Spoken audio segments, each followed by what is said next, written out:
what changed that allowed you to both grow, but also you personally to decrease the amount of business you were doing? The training in our office never stops. Every day at 9:30 a.m., I have a team meeting with our advisors, and we role play and we practice and we go over what's going on in the industry and we keep up to date. We train all the time. I've heard the most frustration, I swear, over the last 20 years from founding advisors. It's like, oh, I hired this guy. I thought he was going to be a great advisor. Hired this girl. Thought she was going to be a great advisor. Oh, and they can't close. And it's like this almost like finger pointing. You ask them, well, what was your training process? And there wasn't one. It was, I hired them and I threw them into appointments. And that's like taking your kid, throwing them in the swimming pool and getting mad they can't swim. It doesn't matter what industry. I remember I was interviewing a guy that built like a I think it was $1 billion+ valuation real estate company in California. And he's like, the secret, we train daily. Welcome to another episode of Do Business, Do Life. Have Michael and Laura Lehrhaupt here with us today. Welcome to the show, Michael and Laura. Thank you. Thanks. Good to be here, Brad. Hey, we got this done. We switched platforms and I know you guys do a lot of TV. So I was like, okay, we'll be fine. We got the video, we got the audio rolling, but we got this thing figured out on a Friday. So now we're ready to just have a good chat. Yep. Well, with that, let's just dive in because I know one of the things that you all have utilized to grow your business quite a bit is TV, right? Yes. Yeah. How did that come to be? Because I know, if I look the progression of marketing and finance, back in the days when I first got in, it was dinner seminars, then it became radio shows, TV. Now we've got YouTube channels, podcasting, educational events, client referral events. So TV, I think, can kind of be scary. So how long have you guys been doing TV? How did you venture into TV? What's it done for your business? Well, how many years have I believe we've been doing TV for just about 3 years now. Yeah. So actually, I correlate TV with COVID. See, we were with a prior FMO that really focused on dinner seminars. We were doing very, very well with dinner seminars. It was, we still do them, but COVID hit and we were shut down here in the Northeast. We could not do dinner seminars and we had to start thinking outside the box. And, the FMO, they were like, well, if you can't do dinner seminars, we don't know what to tell you, so we started thinking outside the box and Laura started doing, focusing and researching on the web and stuff. Yeah. Before the COVID pandemic was actually called a pandemic, I started researching webinars because I was like, we are going to be not in a good way if we can't do dinner seminars. So I started with them right away and we hit them hard as soon as all the restaurants were closed, we just went right to webinars and they were very successful. They were very successful. A webinar is a little TV, right? It's like kind of like TV. Yeah. And so we started thinking, we can never rely, a good mentor of us told us, never rely on one source of income. And so we started looking and never rely on one marketing funnel either. Right. So we started looking at what are the marketing funnels we could create, and just TV was natural for me. Yeah. I really like the idea of scaling because in a seminar room, what am I talking to 30 people? But on TV, you could talk to a lot more people. And so we started looking into it and one thing led to another. It's evolved big time. In fact, today we have a crew here, a TV crew doing some B-roll for our new TV show that we just recorded last week. But it evolved and we continue to do it. And it does work in a lot of different. I think a really big factor also is there are a lot of people who will never go to a dinner seminar. They're just not going to go. So we were like, oh, there's more people won't go that will go. So how do we reach them? And that was just another way to reach them. And it's been good. Yeah, it's one of the words I use is like being everywhere. Omnipresent. Omnipresent. Yeah. So we wanted to be omnipresent. And it works because we're on a plane sometimes to Florida. And just last week, someone on a plane was like, I see you guys on TV. Yeah, the guy in front of us. I asked him a question and then he was like, I see you on TV. So, and it's happened a lot. Yeah. So the thing about that is you have to start acting really nicely in public. Yeah. She reminds me all the time. Have you got Michael trained up yet, Laura? It's like, be nice, So, last night at a seminar, someone was like, I watch you guys on TV all the time. So it's been helping our seminar numbers as well. It is. Yeah. Yeah. Well, they say necessity is the mother of invention. So, COVID was wild. I remember we were actually in Texas for an advisor event, a training, and I remember watching SportsCenter and it was March, so it was spring break. And they're like, the NBA is canceling the rest of the season. I was like, oh, this just got real. Because I think until then, everybody's like, there's this thing going on in Asia. We didn't really understand it. But if you look at 2020 and your marketing calendar, and then all of a sudden it's over, that was pretty wild for a lot of advisors at the time. So let's go to webinars. Because webinars are almost like a virtual version of, a seminar. But the difference is people can leave immediately. Like if you're not holding their attention, they're clicking off and they're going somewhere else, where, a dinner seminar where they're physically present, they're probably not going to walk out of the room, at least not until after the meal. So what did you learn difference between a great seminar presentation and a great webinar presentation? That's a good question. I think when it all started, people were thirsty and starving for distraction. So when we started doing this, a mentor of ours said, work your database, like definitely work your database. And we have a very large database. That's one of the best things we've ever done is we have 35,000 contacts in our database, which is actually a large number. And we just emailed all of them. And on the first couple of webinars, we had over 120 people. And I think they were just looking for something to do. So we did, and on our webinar platform, they all maintained, at least it said they were staying with the webinar. So we learned, when people are bored, watch a webinar. It's different today than it was during COVID. People were COVID was weird. It was. They wanted webinars. They stayed on it. Yes. But we got creative on our webinars during COVID. We actually, people can't get out. What else can we do for them? So we actually had people on our webinars, not even about financial. We had an organizer, like teaching people to organize. We had someone who did Tai Chi. What else did we like? Meditation. We just tried to keep them on that virtual type of thing to get them. That's it. Today I would say you got webinar. You can't be too long on a webinar. You have to make it short. You have to make it concise. You have to engage with the audience. So today it's a little different, but we do webinars still, but more to our database. We haven't found a lot of success outside the database, but when you market to your database, it's really neat because the webinars don't cost anything, so it's part of what we're doing. I would say a couple of things. I just did a webinar for everybody, but we also, and this is the good thing about living on the East Coast and the Northeast with the weather, we actually watch the weather. And if there's a snow thing happening, we just shoot out hey, we're having a webinar tonight, stay warm and watch our webinar kind of thing. So really? Yes.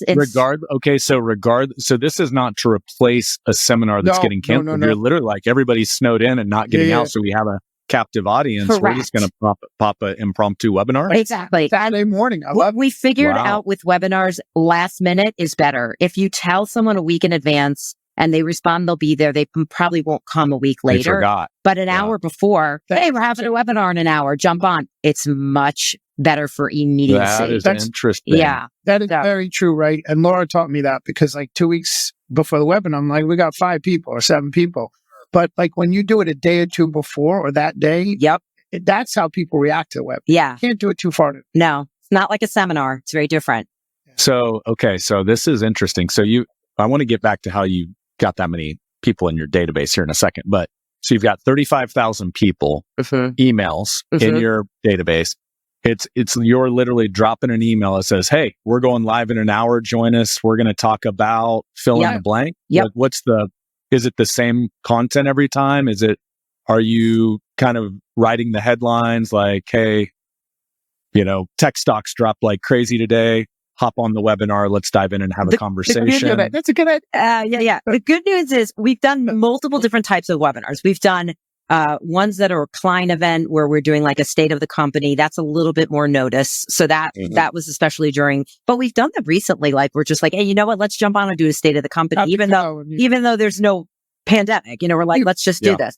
But we've also done, we've done them so much. We have like a long-term care one we can pull out of our hat. I just did a social security one. Michael does annuity one. So it just kind of depends on the environment and like rotation and what we haven't done. Yeah. So it is extremely immediate. We do have slides. We can fix them really quickly. And we use Webinar Jam, which we've been using since day one. Yeah. I found Webinar Jam to be the best one on day one.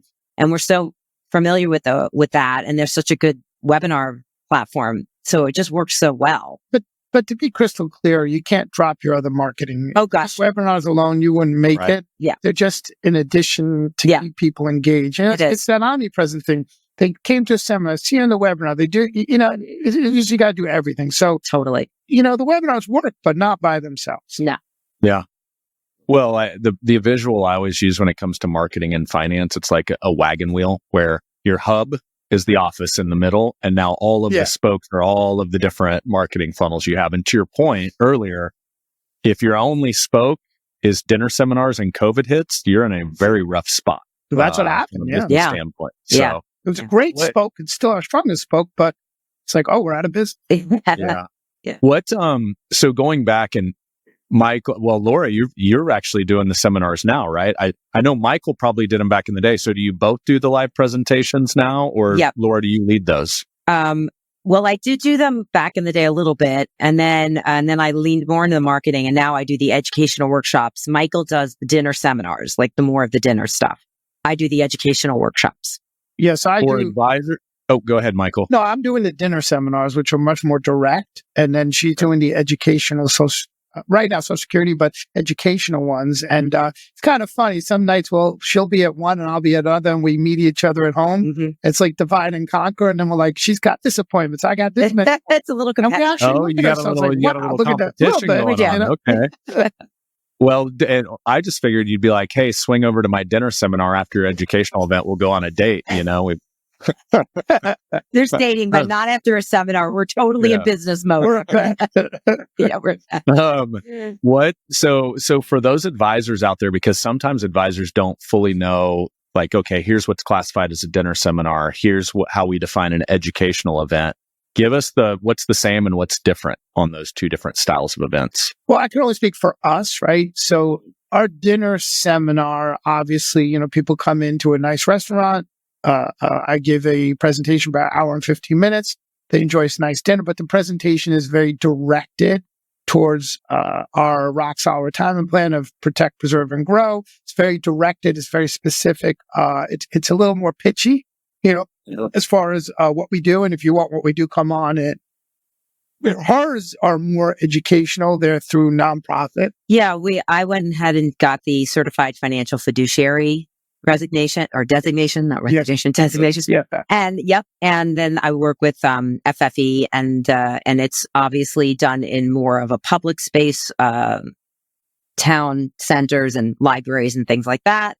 And we work with FFE. There's no food. There's a Jolly Rancher and maybe water. I kind of make this joke. I gotta be upfront. I was not a fan of educational seminars at first, right? I've always been the dinner seminar guy. And so I know you guys have taught us a lot of people having success with them, and it's a very different crowd. The people who come to education are different than dinner. So we're like, oh, we can get a new audience, right? So I laugh because when you start doing them, here I am offering a beautiful dinner, steak dinner, come on in. And, I'm having trouble filling the rooms. She gives them a bottle of water and a Jolly Rancher candy, and she's filling the room. So I'm like, this is the funniest thing I've ever seen. Well, it goes back to not everyone's ever going to go to a dinner seminar, at least not if they get it in the mail. So, it's another way to get in front of people, which is good. But in addition, doing this stuff is also added value for our clients. I can't tell you how many clients just call me about Social Security questions. So it's just a great way to also establish some more credibility and offer them more things for them doing business with us. So it's also that too. Do you, back to existing clients, let's say an existing client wants to come to the dinner seminar or wants to come to the educational event.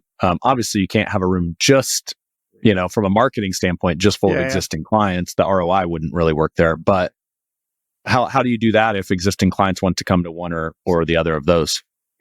Well, look, we love having a few clients at these type of events because it really helps the room.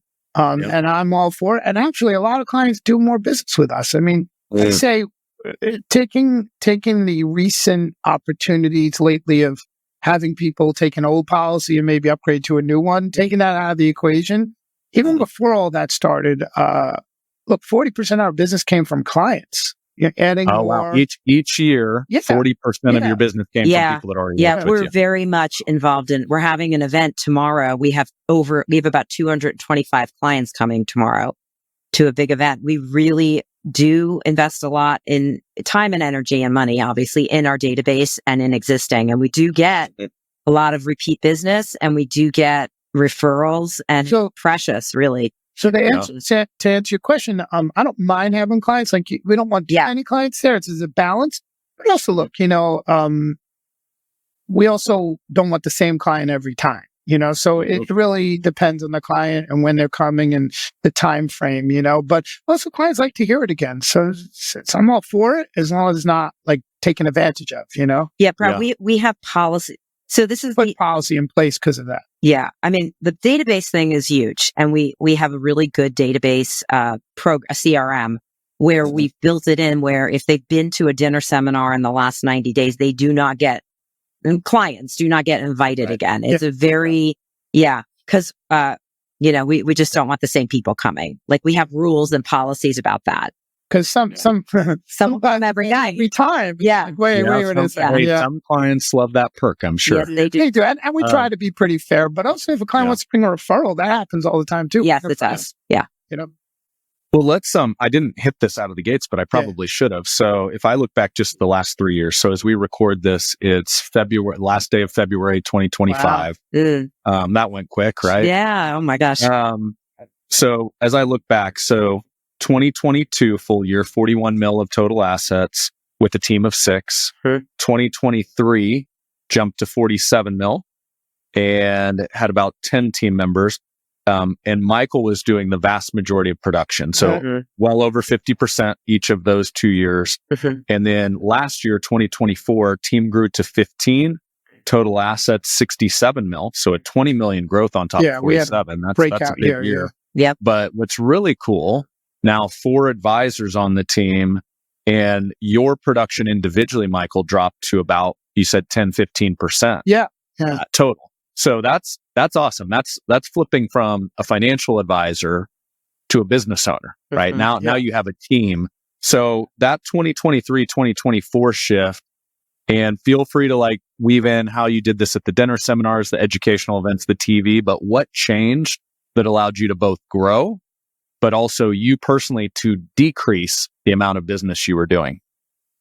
I always wanted to scale the business that way. So it wasn't like all of a sudden overnight I decided to do it. I've always wanted to do it. What really changed is the support system around us, including you guys. I wanted to do it. I just didn't have the right support system to be able to do it because it's not easy. It is challenging. And my mindset was, look, I was doing dinner seminar, doing appointments, doing dinner seminar, doing appointments. It was burnout. And I was like, I can't sustain this. I've got to change, but I needed the right support system around on how to be a better leader, how to grow advisors, how to find the right advisors, how to work with them, how to work with the team, how to create a culture in our office. So all that really started working, and taught me a little patience, and my partner here teach me patience every day. And well, hey, I mean, that's a goal. I know you're we're kind of joking, but you are so spot on. You cannot lead a team without patience. And that's the thing I've seen a lot of advisors struggle with, because it's just do it this way. It's not that hard. But the reality is, you bring on a 25-year-old, you've been doing this. I was looking, Mike, 98. You've been doing this. I was a junior in high school, my man. And now we feel old. I've been in this business a long time. You've been doing it a while. And so sometimes it's the curse of knowledge where you're you don't have the patience to download all the experience out of your brain into the next one in line. And so I think that is way underestimated as a leader, is just having patience. And it's kind of like being a parent. Your kids are going to fall and skin their knees sometimes, and that's just how growing up works. So what tips would you give other advisors out there? Laura, feel free to chime in too. Yeah. If you're like, hey, they're just venturing into adding a non-founder advisor on the team, and how you have the patience to get them up and running, or anything that you all have learned as you train people up. I'll let you start if you want. Oh, wow. Well, you just, first of all, it's a numbers game. You just have to really interview a lot. Yeah, it's hard, but you got to interview a lot of people because, my grandmother, I always quote this. It's one of my favorite sayings that she used to say, there's a lid for every pot. And if you're someone who's in the kitchen, you really get that. Every advisor, just because they're an advisor, we learned is not necessarily a good fit. Just because they have what they need to be an advisor doesn't mean they have what's going to be good fit for your team. So it really is about interviewing and like you're in the NFL, right? Like, Well, like just keep interviewing and recruit like the NFL. Yeah.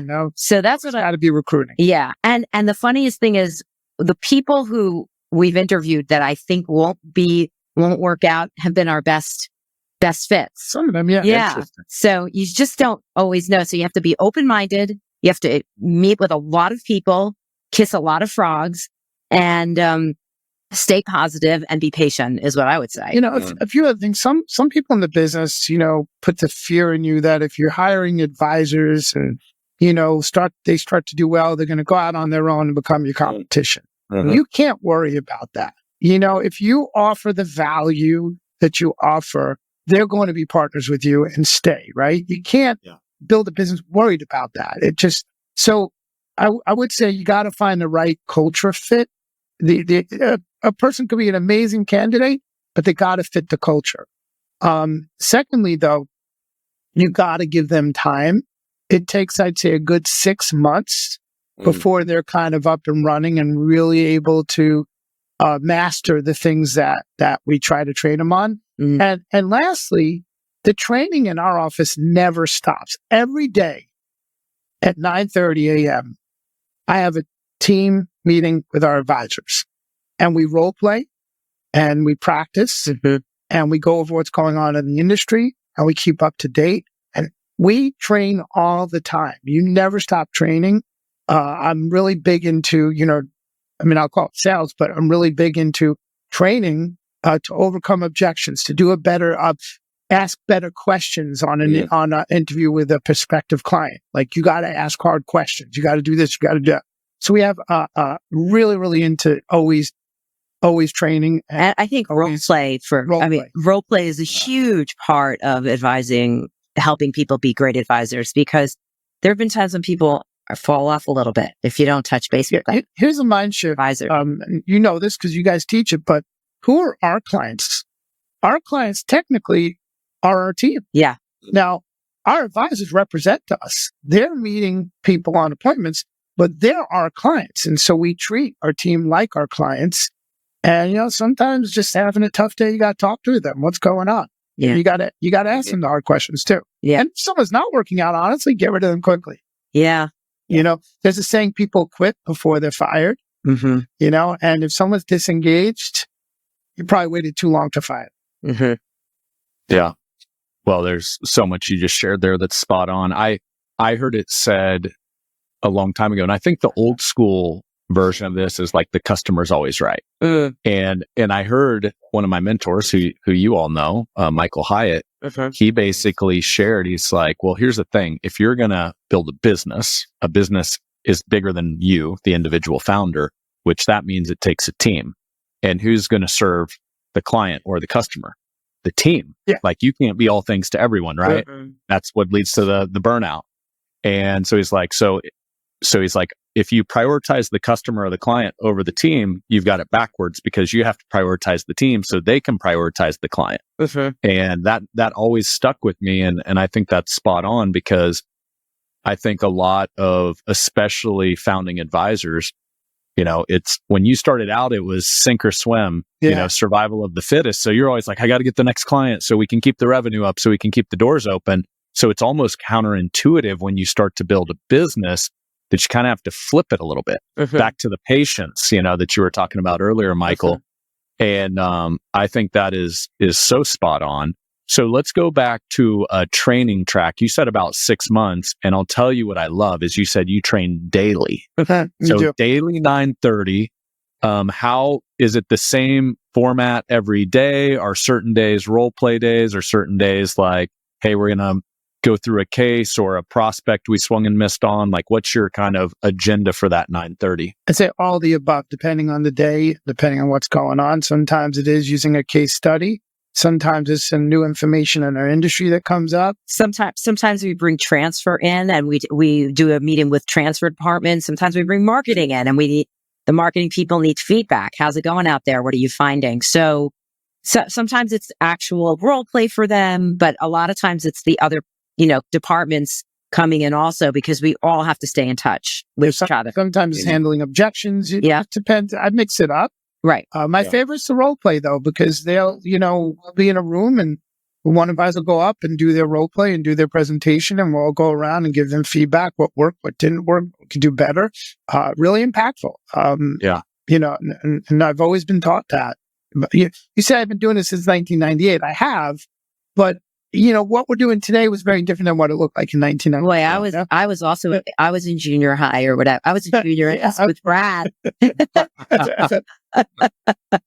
What year was it? 98. Yeah, junior. I was actually when I started my career, I was doing Medicare care programs with Humana Healthcare in Florida, right? And they were HMOs back then, and we were signing people up. And I remember, I gave presentations, or it was a doctor's office when patients come in and talk to them. I remember you were at one of those, right? We were we were 22. Did you all fall in love at a seminar? How did this go down? I did go to, our fourth date was me going to something he did for that. We were 22. Really, we were very young. Now that we met in Florida, and then, she came to one. I did. I met your mom. You met Michael's mom the first time at a seminar? Correct. That is so perfect. So perfect. Yeah. That's good. So I've told this story before on the podcast, but here's what I love about the daily training at 9:30. I've heard the most frustration, I swear, over the last 20 years from founding advisors. Like, I hired this guy. I thought he was going to be a great advisor. Hired this girl. Thought she was going to be a great advisor. Oh, and they can't close, and it's like this almost like finger pointing. And then you ask them, you're like, well, what was your training process? And there wasn't one. It was, I hired them and I threw them into appointments. And that's like, taking your kid, throwing them in the swimming pool and getting mad they can't swim.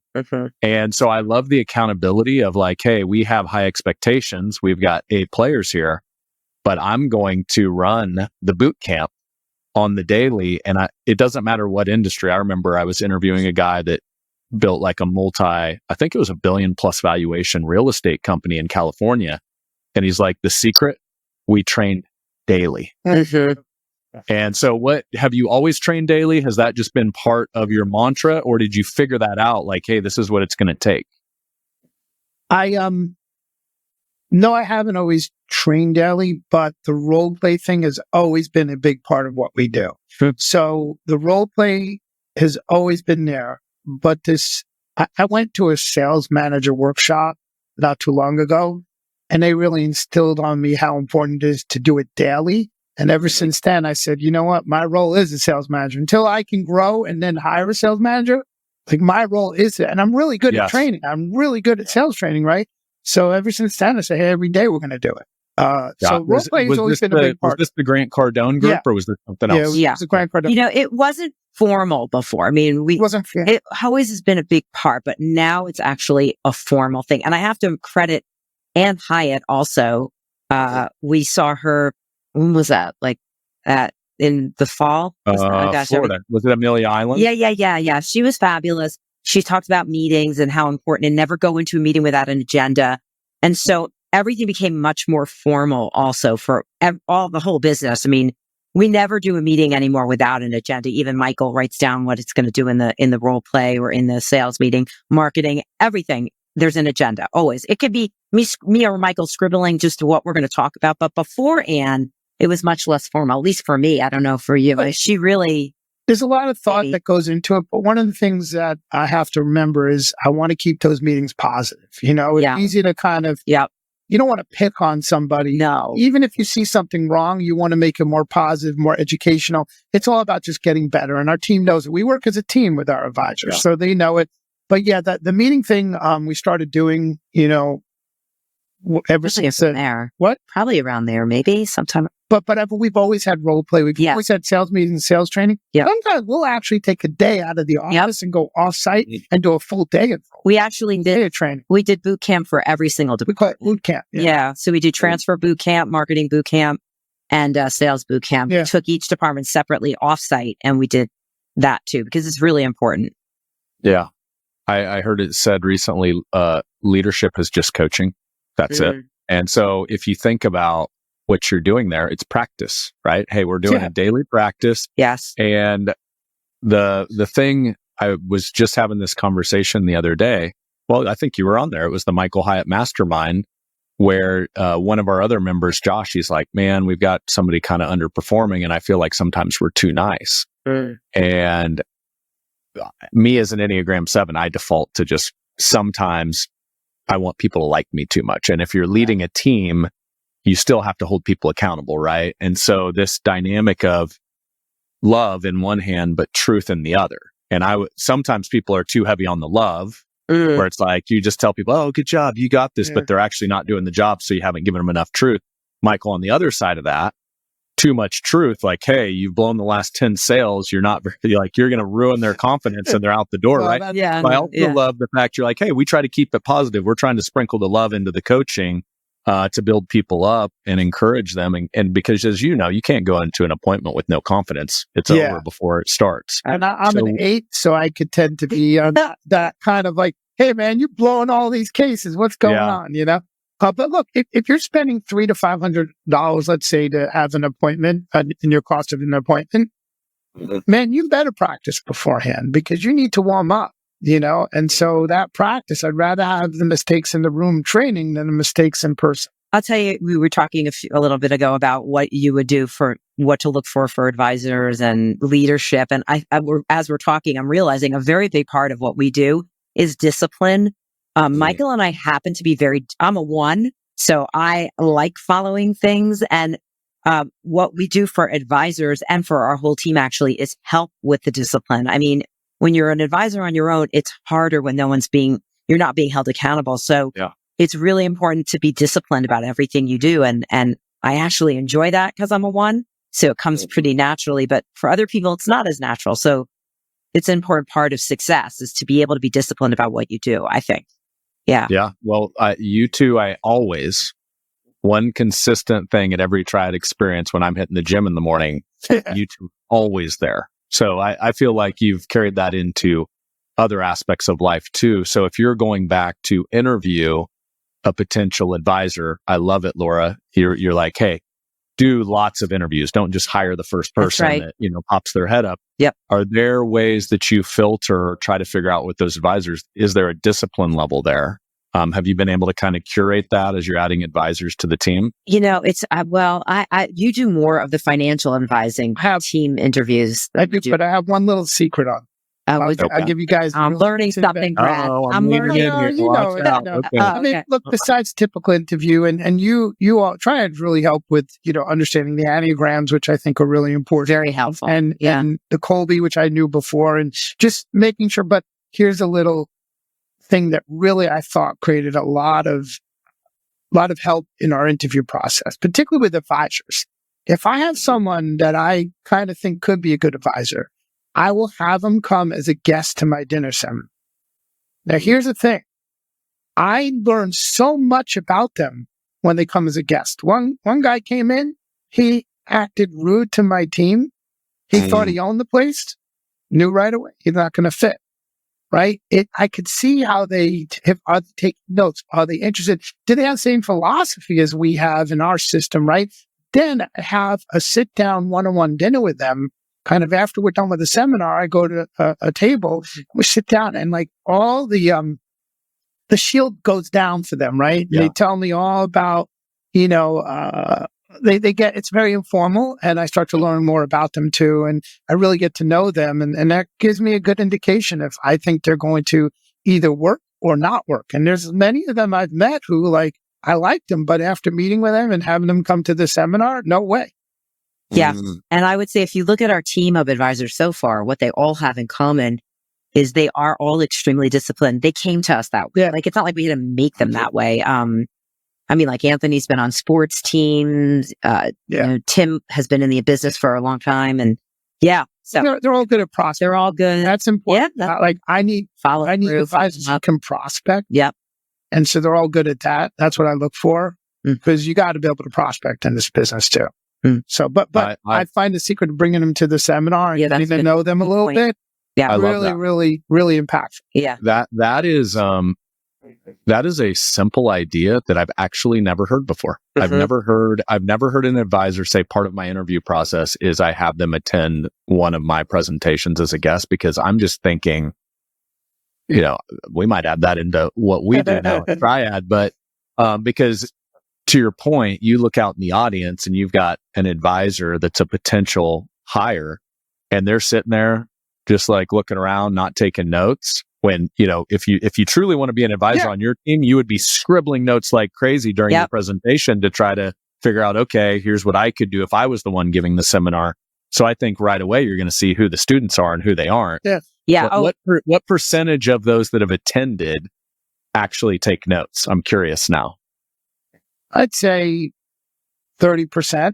Okay. And do you ever hire one that doesn't take notes? No. It's not only the notes. It's like after the seminar, oh yeah, I've done these seminars before. It's like the ego can't be. Look, from the minute they walk in, we've had people come to seminars in jeans and a shirt and they want to be like, Michael's like, I'm sorry, but he's just like, you don't come to a professional event dressed like that. Right away, I can see Michael's face. It's a no.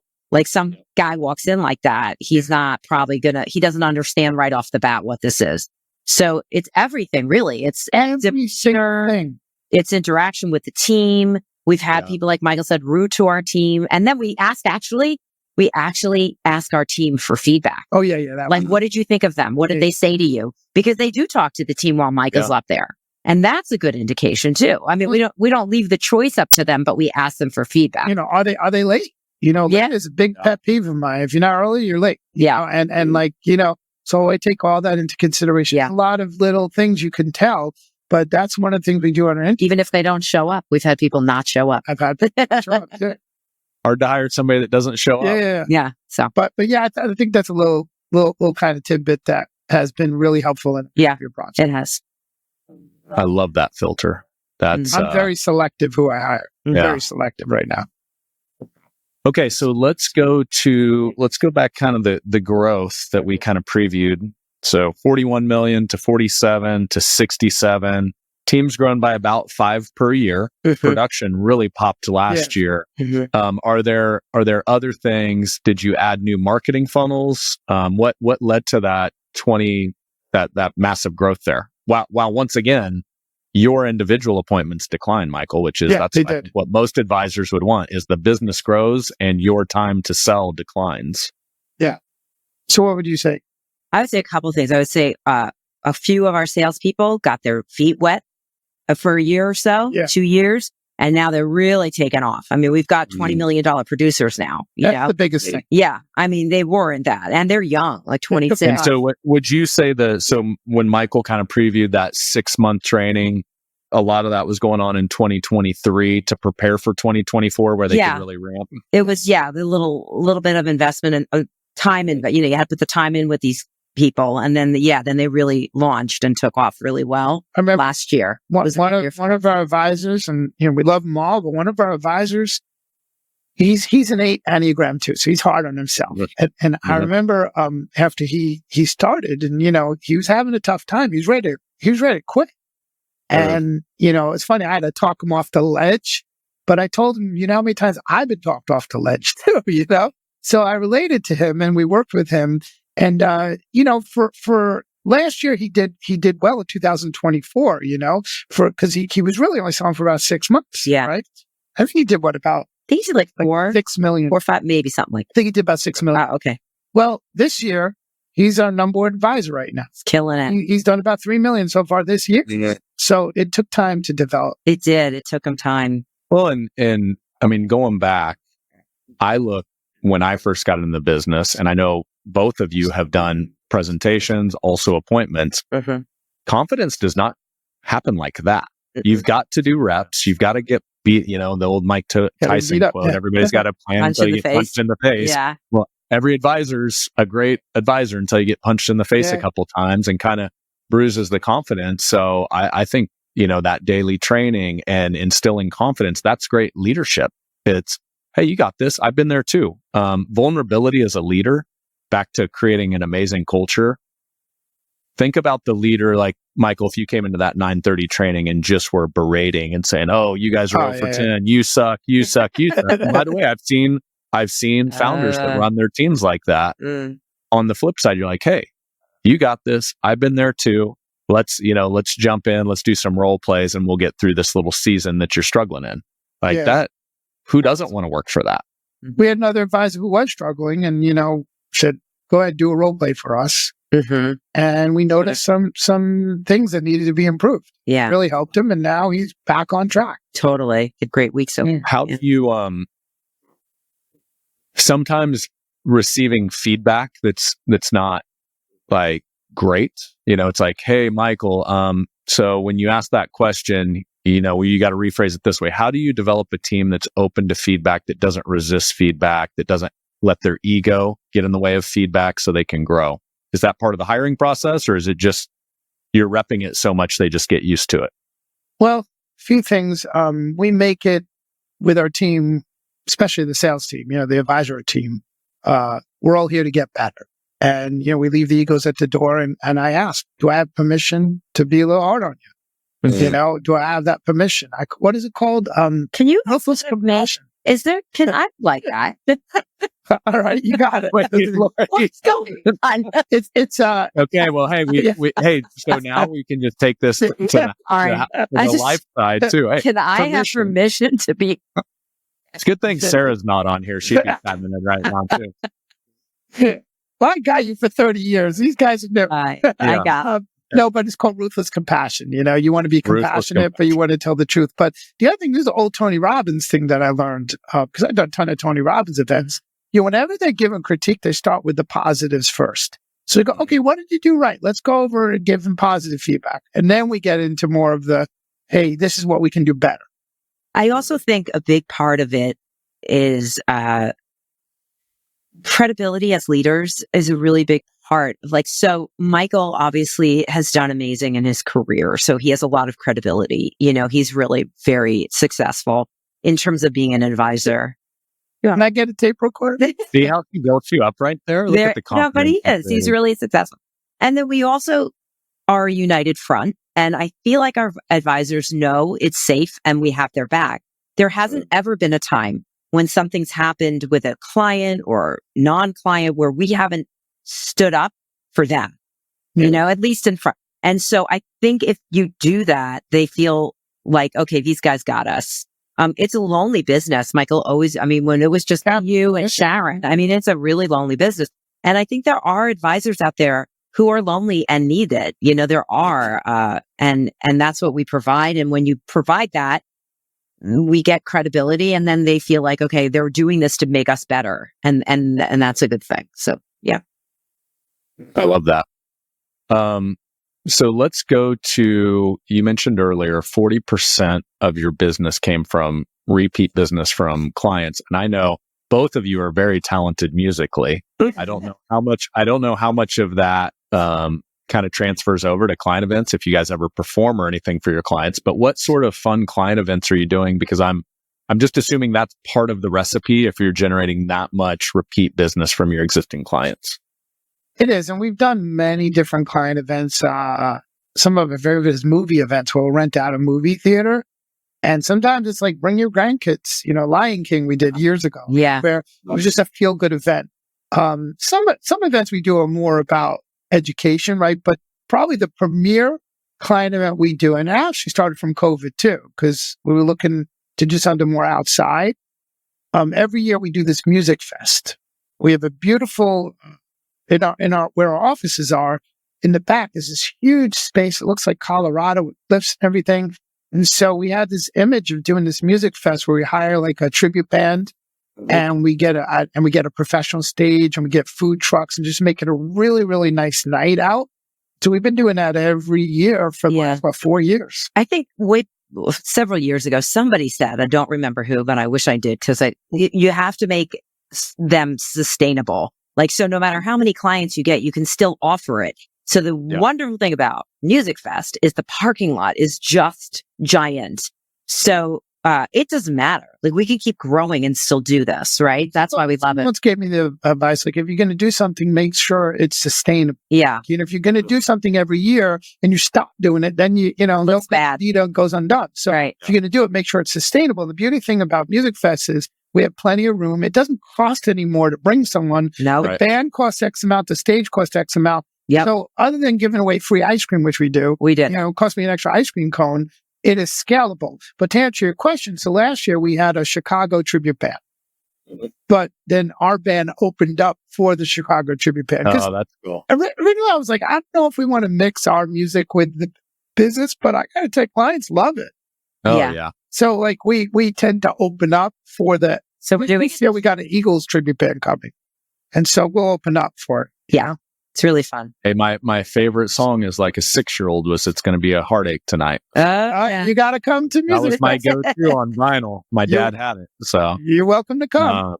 And your wife. all right. And Appreciate it. Sarah. And the kids too. Yeah. It's a friendly event. Yeah. Do Family your event. clients bring? I mean, Oh, obviously, yeah. Eagle For Music's Music family Fest, they friendly, do. so they're bringing kids and grandkids along. Yeah. For Music Fest, Absolutely. they absolutely do. Music Fest is really just feel good. We actually did it in replace of a holiday party. We were like, holiday parties were getting insane. It was like during the holidays, our small team was overwhelmed and it was their holiday too.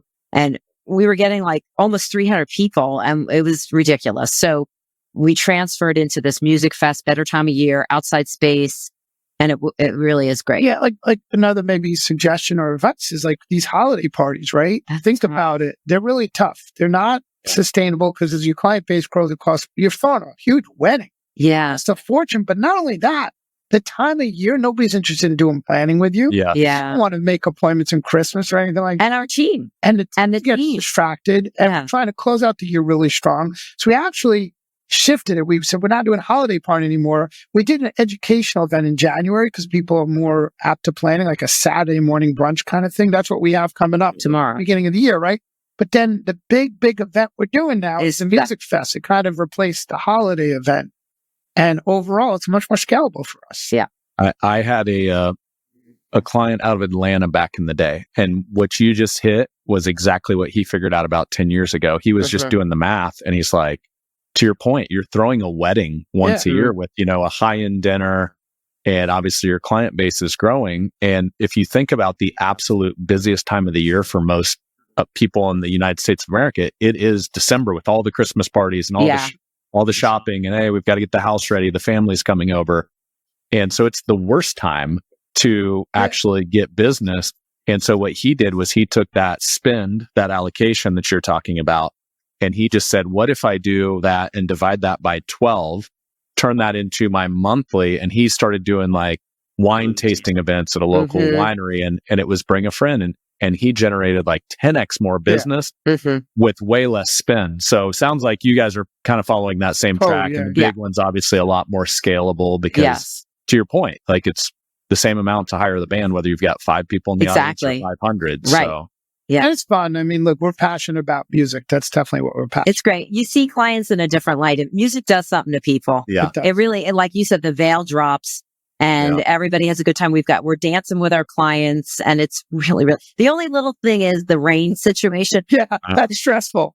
Did you have a rain out?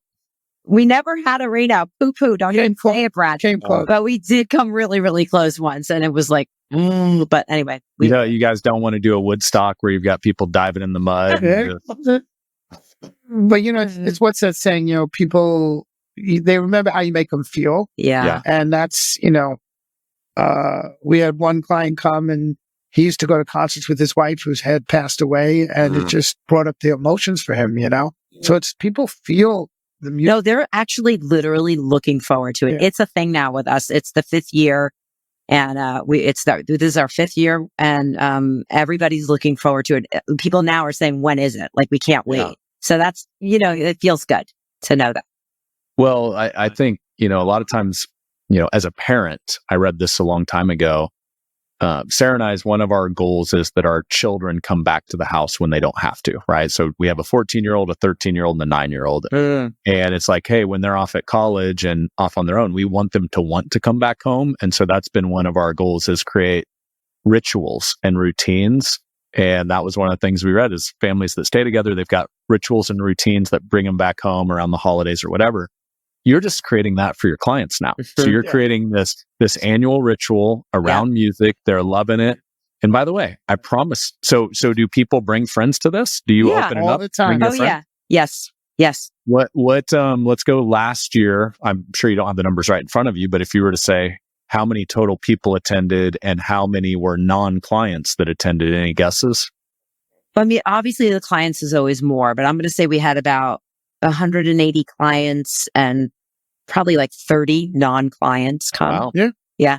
Some of them became clients. Some of them got, So things that's always tough is you're having a fun party, so you don't want to turn it into a seminar like, surprise, just kidding, book an appointment.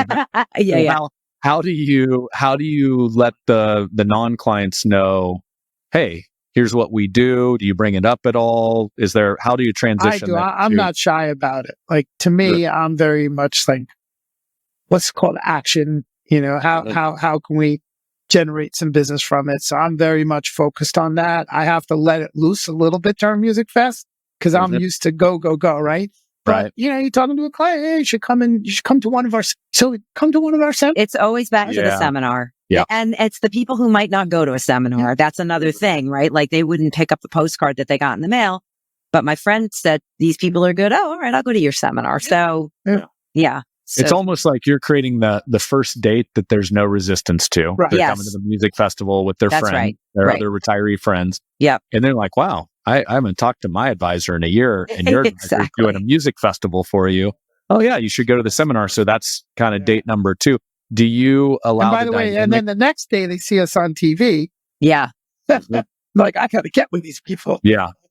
So do you allow say a prospect came to the music fest with a couple that's your clients, and now you invite them to the seminar. Do you allow them just to do a double date and just say, hey, bring your friends with you to the seminar? Yeah. Where it's just like they're right. And we also have a referral program we should mention, where if someone refers someone to us that fits, obviously, over 50, Connecticut resident, whatever the stipulations are, and they complete an appointment with a financial advisor, they get a gift card. You get a little. So it's a little referral. It has nothing to do with them becoming a client. No, just the meeting. Yeah. Just the meeting. Yeah, I know, and that's it's funny because I know there's suitability and compliance around that. But I have heard, like, as long as you don't tie it to them becoming a client. Exactly. Oh no, it's just a meeting. And makes a lot of sense. Yeah. Well, okay, so I want to get back to this. I think you said, Laura, 35,000 in your database right now.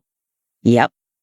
So tell me how that came to be. Were you guys just sticklers on information from the early days? Like, how? Because that's a big database. Yeah, it is. I mean, we are it's all about your database, baby. Hit the database. Hit the database. It really is. If you're not, hit the list. If you don't really become crazy about it. Yeah, I mean, everything is in that database. We have always been sticklers. We've even made phone calls to clients to see if there's a change in their email status. Every single event, by the way, they fill out a form and it's always on there. If you've changed your email, let us know, because you're missing important information. That's how we communicate. So, we really have always been sticklers, like you said. And to this day, we stay on top of it. Just because you got one email, I don't know how many emails you have, Brad, but I have several, and they some are outdated. So we are constantly making sure we have the most recent. It's the funnel approach. Yeah. Fill the funnel and drip on the funnel. Yeah. And if you just do the numbers on seminars, I didn't do the numbers in my head, but if you're doing 80 workshops a year and you got 30 people at a workshop, right? And you times it by so many years, that's part of it. Yep. Every lead that comes in is a lead. They're a lead if they registered for a workshop and didn't even show up for the workshop. They're still in our database, right? TV brings in a lot to our database. TV brings challenging. It's not like, it's a little different, but like TV brings in a lot. We could over a weekend get 40, 50, 60 new people in our database over a weekend from TV. We can. So it's just a matter of filling that database and having I think what most advisors are missing is a good CRM system to manage it. I was in a room once and I asked people, how many, and I was doing a presentation in front of advisors. It's like, how many of you have a CRM? Very few raise their hand. Some are doing the index cards or Excel spreadsheets. It's like, you've got to have that CRM system. It was the client relationship management system. You've got to have a good one because every lead can turn into something. We actually have someone in our office dedicated to the CRM. I mean, that is the job. And it happens every day. He's our secret weapon. Yep. He's It's our son. Like a day in his life, what's he doing? He's taking intake forms from a seminar and entering them into the database. Like, that's somebody else. By the way, I don't know if you heard it. He's our son. Actually. It's our son. He's a software engineer, and he's Anagram 5. Yeah, it's so perfect. It's not even funny. He is automating the entire CRM. So we just have triggers and things happening automated. What is your CRM that you guys are in right now? HubSpot. Okay. You've got a CRM that also will automate the email delivery then too. It does everything. Integrates it all. Yeah. And he is just programming everything on the back end and making our lives a lot easier so it's one thing to collect, but the next part is nurturing. And we are really, really good at nurturing our database. I mean, there's a gold mine in there. And sometimes I feel like other advisors are missing a lot of opportunity from their existing database because there's a gold mine. That is, you're spot on. I would say you are the exception to the rule. Most, it's kind of like, oh yeah, we did a seminar and we're on to the next seminar, and they forget that they've got, the 50% that didn't sign up for appointments that are still in the database. We call them, the ones who didn't even make an appointment. We'll call them the next day and we'll get appointments. One guy was like, I went to the bathroom and I forgot to make an appointment. I want an appointment. Yeah. Like, so easy, right? Just a phone call and we'll definitely generate a few more appointments from it. Yeah.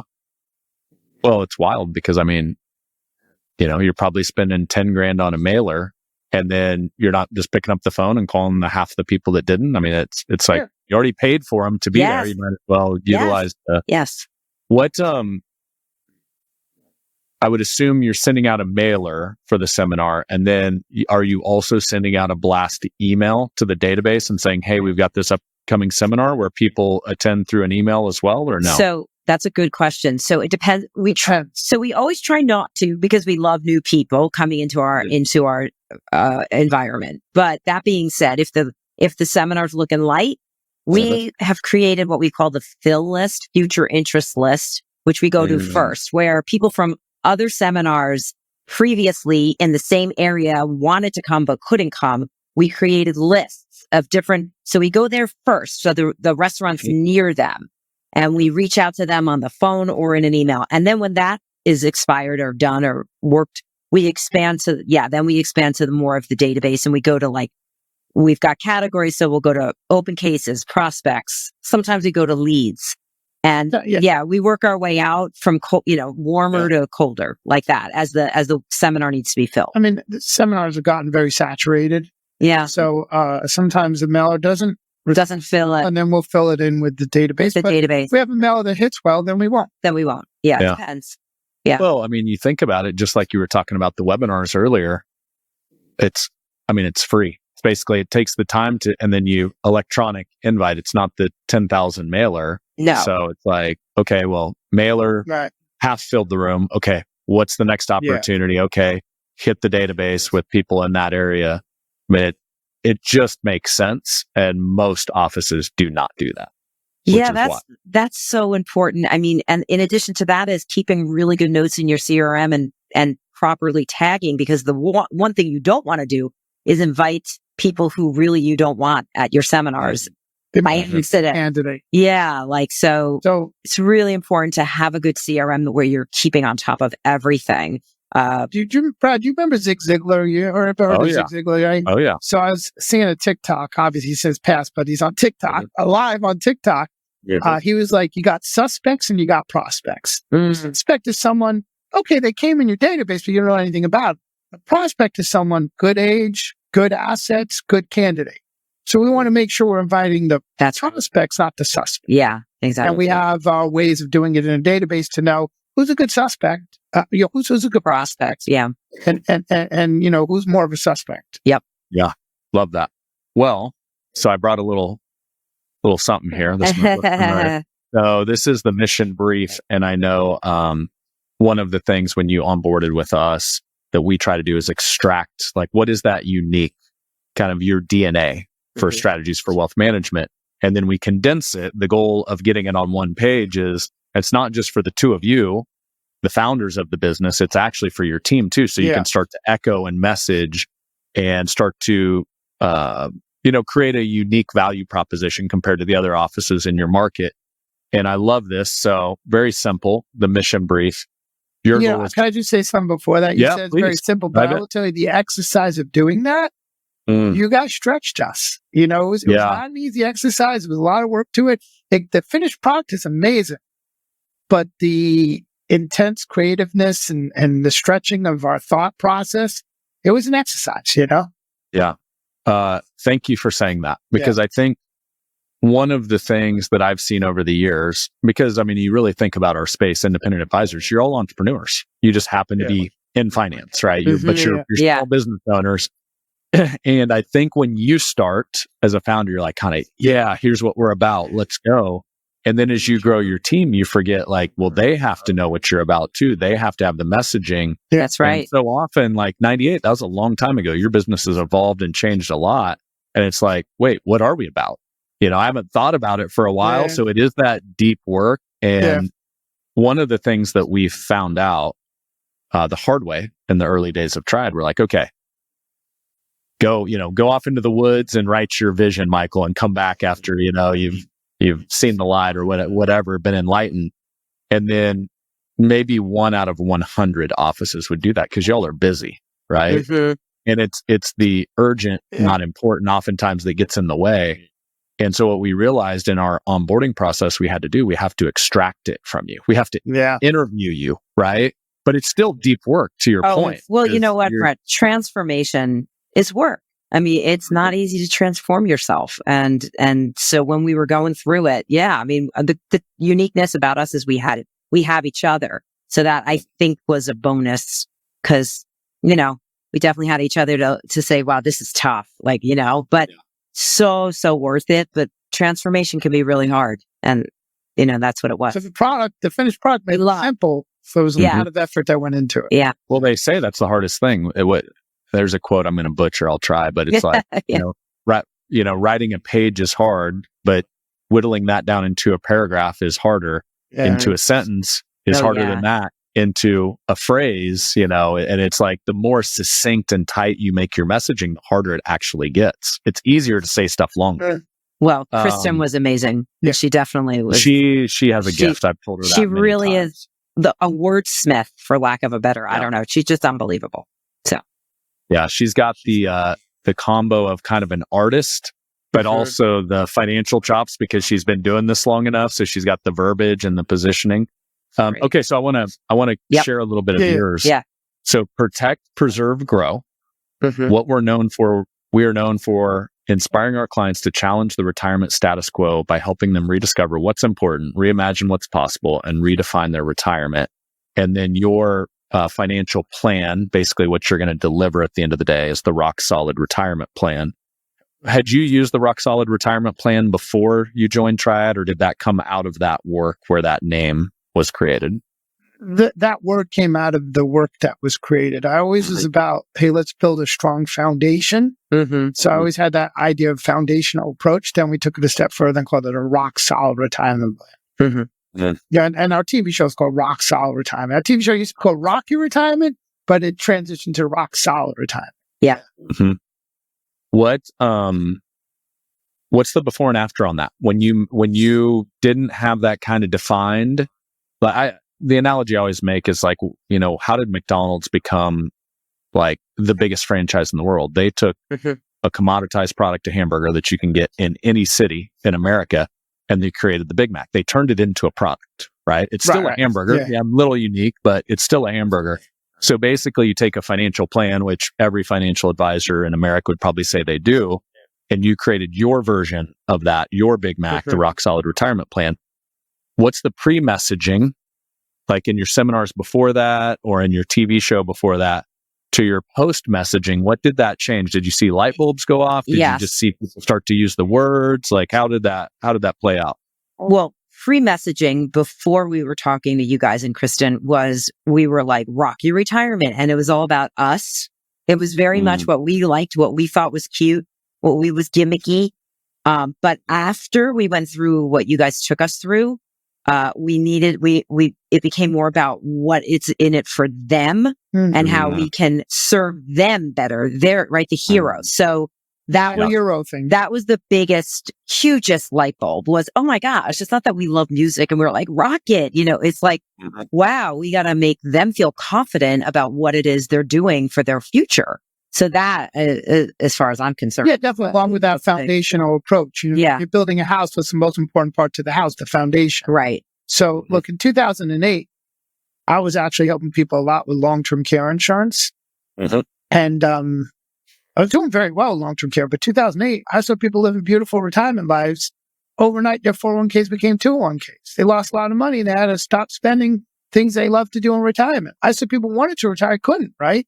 And I started looking at it a little differently. That's when I really saw a solution of using certain financial vehicles like the fixed index annuities to help preserve, protect, and grow clients' assets. And I kind of looked at it as more of building a strong foundation.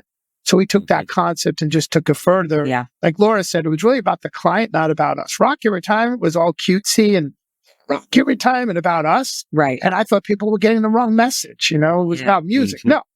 So that's when and with everybody's help, especially Kristen's help and pulling it out of us, we really came up with rock solid retirement.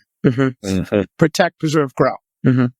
That's a good, I call it, our mutual friend Anthony calls them hooks, right? Or Right. talk track. I like the don't let your 401k become a 201k. That's good. Yeah. That's it. Need to make sure you reuse that one. Yeah. So we've got limited amount of time here together. We've had a lot to do business side. Obviously, you two are married and running a business together. So there's a lot of do life going on there too. Laura, you have one of the most unique stories, and a lot of people don't know this. You were actually featured in a documentary. Oh, yeah. I was like, what are you So we have to hit Yeah, this, right? We have to. This is part of the do life side. So do you mind sharing just a little short version of the wild story and how that came to be? I'll be quick. When I was 32, my mother came to me and told me, your father's not your father. They had been divorced. And I was like, what are you talking about? And she proceeded to tell me that I was a product of artificial insemination. And I was blown away. I was at my son's 4-year-old birthday party that had like 13 4-year-olds downstairs. It was crazy. And I started a journey looking, and it was back before there were really social media. By the way, her mother told her, and she came down the steps at the birthday party. She was white as a ghost. I'm like, what is going on? It was crazy. Remember that? Like I learned my father wasn't my father. Interesting timing to tell you, right? During the birthday Don't party, even. That was a whole thing. Anyway. So anyway, I spent like a year trying to figure out, like I looked into the hospital where she said, anyway, I could not find any information, put it away, packed it up. Took me a while to get used to this whole thing. The dominoes fell. That's my cousins, not my cousins, my grandfather, that whole thing. And then fast forward to the whole DNA companies and being able to tell your history. My oldest daughter asked if we would do it. She wanted to find out our background.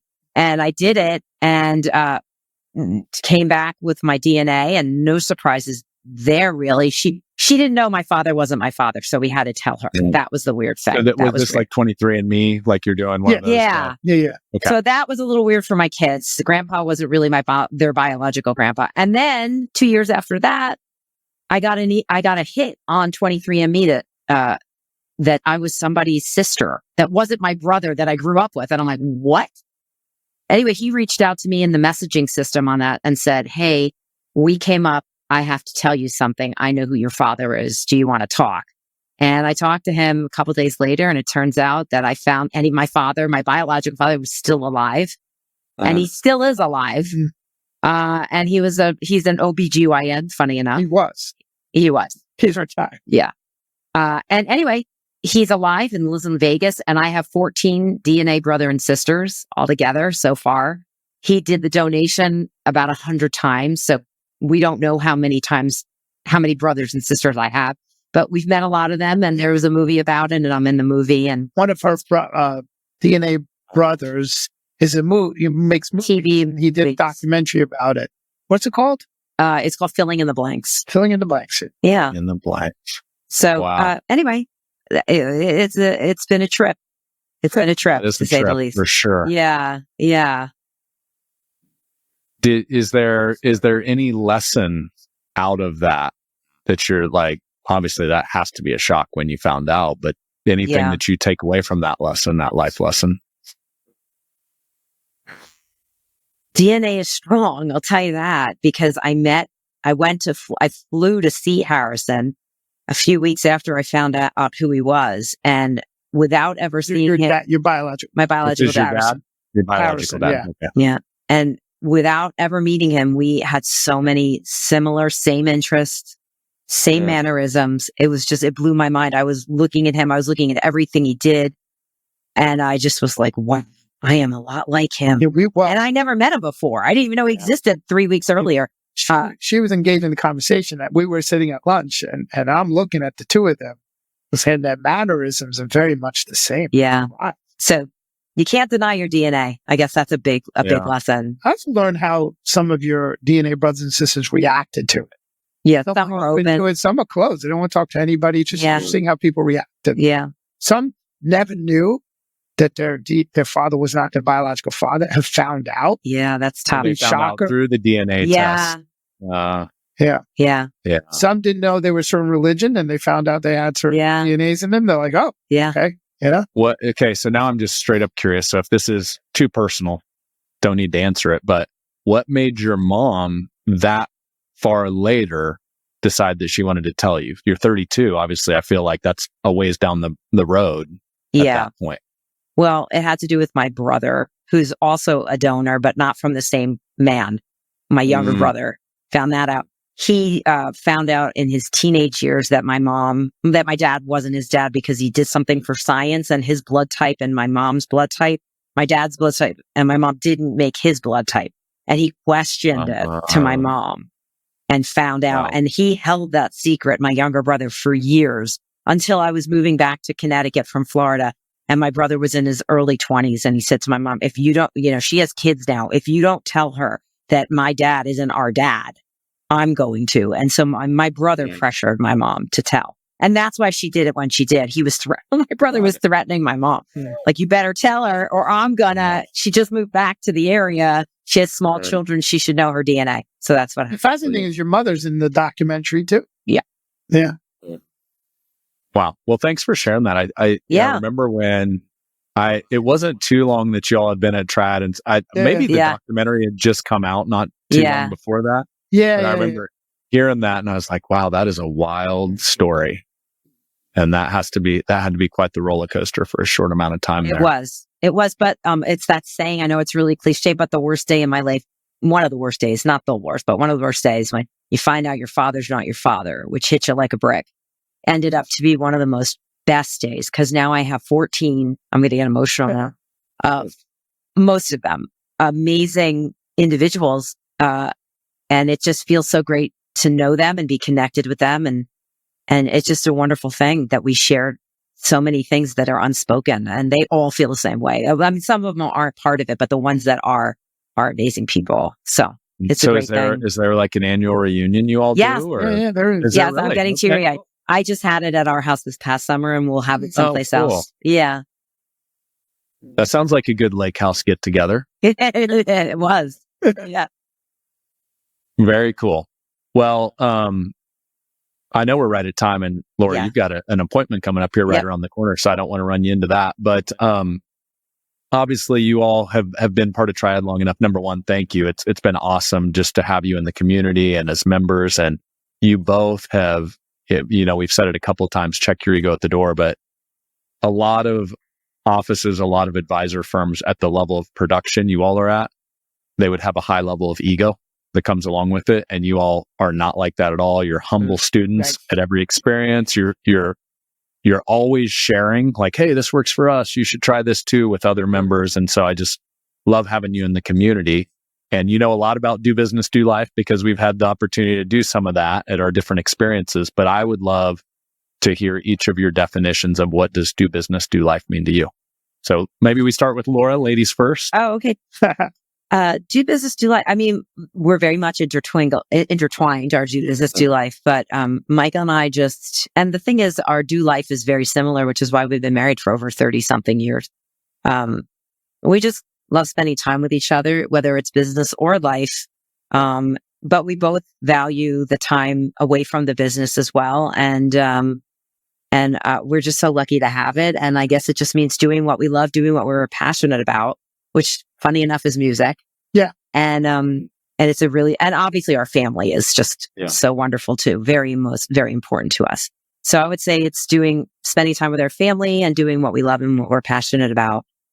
Which is each other and music too. So yeah, I mean, the business allows us to do the things that may not be about money, but allow us to have fun and discover our passions, right? But to me, do business, do life is about lifestyle, right? Like we've learned. I mean, look, the fact is, because we're married and we're in the business, sometimes we have a hard time turning off the business. Yeah. We could be on the weekend, Saturday, Sunday, at night. We'll talk about the business, but it's more of a lifestyle now for us. We've created a business where we can enjoy both and sometimes at the same time, but it's that intertwining of a lifestyle.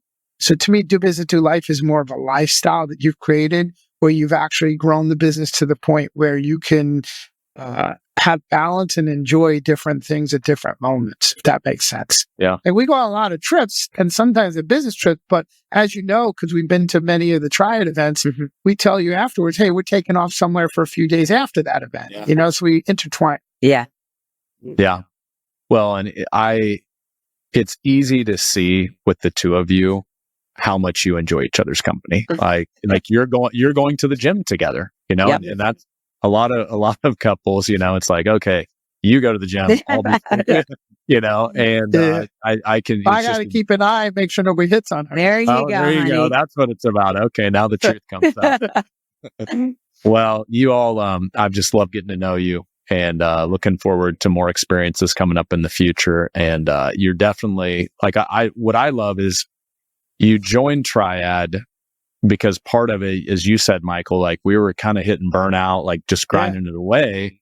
And back to the results, you've grown, you've added to the team. So now your business is blessing more of your team's lives, and it's blessing your life more because now the production grows, but your individual ownership of that production has gone down. And that's my favorite to see, is where the business becomes more successful, but it becomes less dependent on you as individuals. The best thing is when we're at, let's say, a Triad thing, and we're, growing as, people and as a company with you guys and spending time, and we get messages, this one just sold this one just, you can't imagine Michael and I are high-fiving. A new client, just putting we're like, look at that, we're away and we're bringing in new clients. It's the best.